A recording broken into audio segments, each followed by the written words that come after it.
Up to date ज्ञान निलय में आपका स्वागत है। आज है 13 जून और 13 जून से संबंधित सभी महत्वपूर्ण प्रश्नों पर चर्चा करेंगे जो सबसे महत्वपूर्ण प्रश्न है। तो आप इस वीडियो को अंत तक जरूर देखें और अंत में हम आपसे प्रश्न पूछेंगे जिसका उत्तर आप कमेंट बॉक्स में दे सकते हैं। तो चलिए देखते हैं पहला प्रश्न।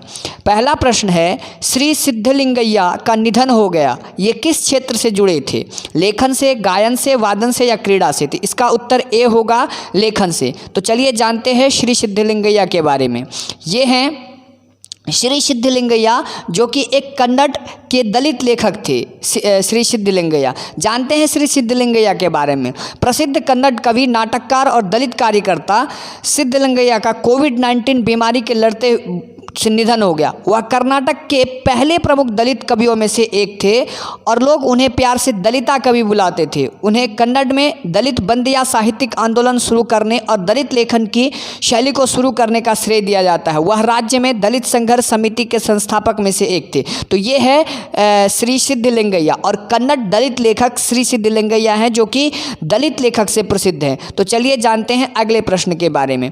अगला प्रश्न है, कोविड-19 के अनाथों के लिए के अनाथों के लिए असम के सीएम श्री शर्मा ने शिशु के लिए किस योजना का आरंभ किया है? कोविड-19 में अनाथों के लिए असम के सीएम शर्मा ने शिशु के लिए किस योजना का आरंभ किया? शिशु सेवा, नगर वन, E100 पुणे या जनधन योजना? तो इसका उत्तर होगा ए, शिशु सेवा। तो चलिए जानते हैं इस योजना के बारे में।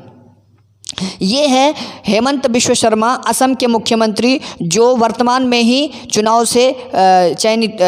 से निर्वाचित हुए। तो क्या है यह योजना? असम के मुख्यमंत्री डॉक्टर हेमंत बिश्व शर्मा ने मुख्यमंत्री शिशु सेवा योजना की शुरुआत की और उन लाभार्थियों को वित्तीय सहायता के लिए चेक सौंपे जिन्होंने कोविड-19 के कारण अपने माता पिता या दोनों को खो दिए हैं।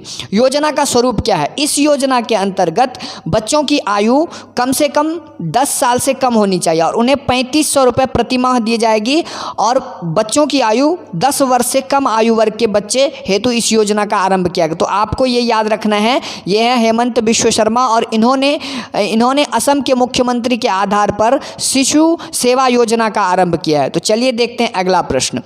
अगला प्रश्न है, पुलित्जर पुरस्कार 2021 के 105वें संस्करण के विजेताओं की घोषणा कर दी गई है। यह किस क्षेत्र से संबंधित है? इसका उत्तर होगा ए, पत्रकारिता से। तो चलिए जानते हैं पुलित्जर पुरस्कार के बारे में। देखिए पुलित्जर पुरस्कार क्या है? पुलित्जर पुरस्कार संयुक्त राज्य अमेरिका में समाचार पत्र, पत्रिका, ऑनलाइन पत्रकारिता, साहित्य और संगीत रचना से दिया जाता है। इसका आरंभ 1917 में जोसेफ पुलित्जर जो हंगरी मूल के थे और अमेरिका में रहते थे, उन्होंने शुरुआत की। तो ये है जोसेफ पुलित्जर और इन्होंने पुलित्जर पुरस्कार की शुरुआत की, पुलित्जर पुरस्कार का आरंभ किया जो इन क्षेत्रों में दिया जाता है: समाचार पत्र, पत्रिका, ऑनलाइन पत्रकारिता, साहित्य और संगीत रचना। तो चलिए देखते हैं अगला प्रश्न। अगला प्रश्न है कल का प्रश्न। कल हमने एक प्रश्न पूछा था, कू ऐप को किसने प्रस्तुत किया? तो इसका उत्तर है सी, अप्रमेय राधाकृष्णन। और चलिए देखते हैं अगले प्रश्न के बारे में। आज का प्रश्न, हमने वीडियो के आरंभ में कहा था कि प्रश्न आपसे पूछेंगे, तो वही प्रश्न यह है, सिद्धलिंगैया किस भाषा के कवि थे? जैसा कि हमने ऊपर चर्चा की है कि श्री सिद्धलिंगैया का निधन हो गया, तो इसमें आपको कमेंट बॉक्स में उत्तर देना है कि ये किस भाषा के कवि है। हमें आपकी कमेंट यानी हमें आपकी प्रतिक्रिया की प्रतीक्षा रहेगी। धन्यवाद। इसका उत्तर आप कमेंट बॉक्स में दे सकते हैं।